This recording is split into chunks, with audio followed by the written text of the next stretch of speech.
This is Meet the Artist podcast. I'm your host, James Gainey. Today's guest is Miss V. V, if you would, please introduce yourself.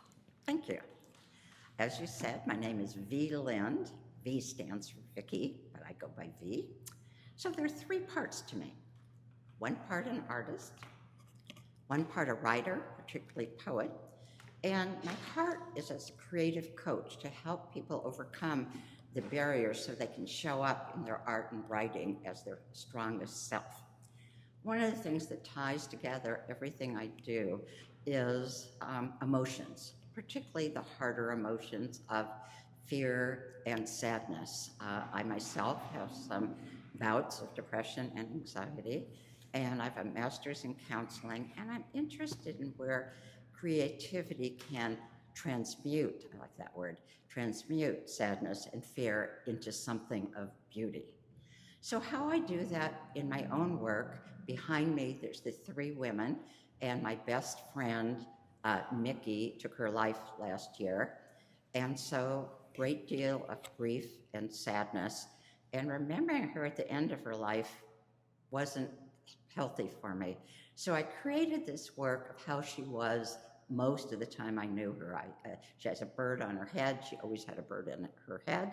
She liked a lot of bling. So it transmuted my sadness into a happy memory.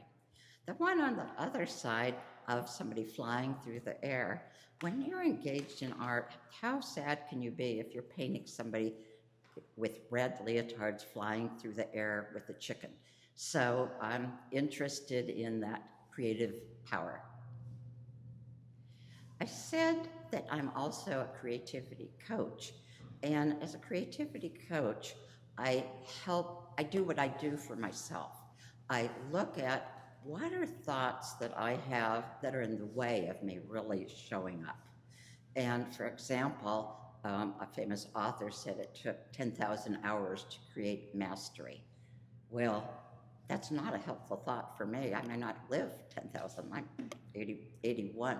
So if I have a thought that's not moving me forward, I teach tools and use tools to transform that thought.